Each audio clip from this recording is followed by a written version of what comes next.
FromSoft has been very busy lately with the release of Elden Ring Nightreign, and on top of that, working on Duskbloods for Nintendo.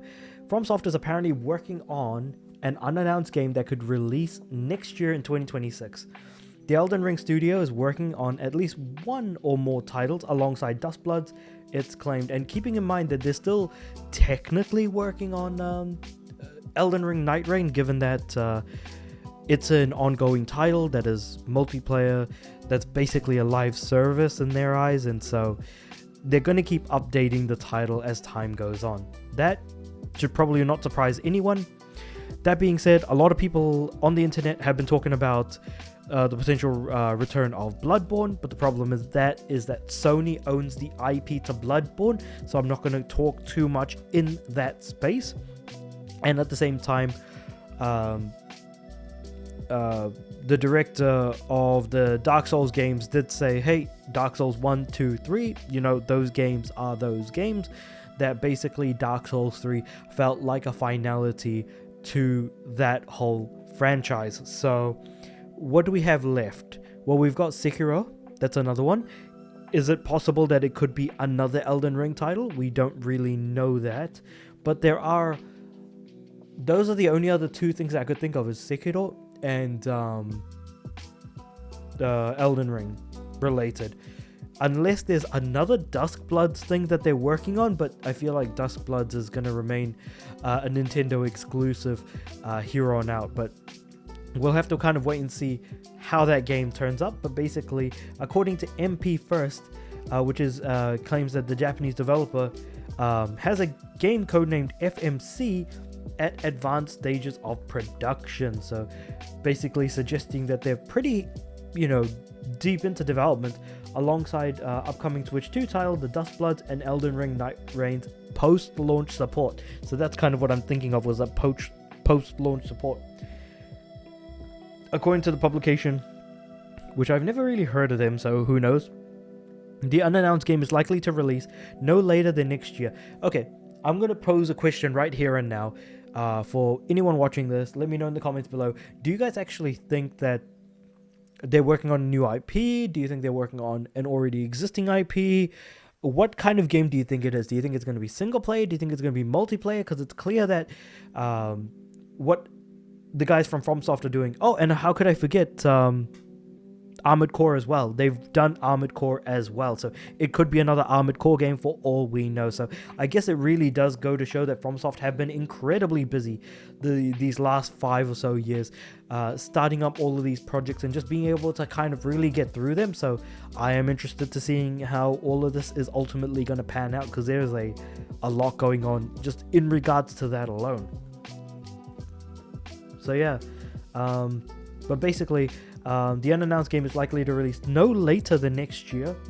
It's also conducted analysis into the unannounced titles code name, which is likely to bring an abbreviation. It also notes that previous code names starting with the letters F have been related to Dark Souls or Armored Core games. This leads it to speculate that the unannounced title could be a Fires of Rubicon expansion or a long-expected Dark Souls 3 remaster, which, to be completely honest, that would actually be kind of cool to see a Dark Souls 3 remaster. Because the thing is that Dark Souls 1 and 2 came out on the PS3 360 generation, and Dark Souls 3 came out in the PS4 Xbox One generation. And we did get a remaster of Dark Souls 1 and 2 on PS4 and Xbox One. But we haven't gotten anything for PS5 that's Dark Souls related, PS5 and Xbox Series. So is there a likelihood that we could get a remaster of a Dark Souls 3 or the entire Dark Souls trilogy? Which I don't think that this article goes into. Possibly. Like, they talk about the Dark Souls 3 remaster, but I'm thinking, what if it was a whole trilogy like they did with the PS4, where you could actually buy a physical copy of 2 discs. I think one disc has Dark Souls 1 and 2 and the other has Dark Souls 3 on it or something like that. Something along those lines, basically. Or the fact that it could be an Armored Core expansion. That is something that I didn't actually think of until I thought of Armored Core just now. So there's a lot going on.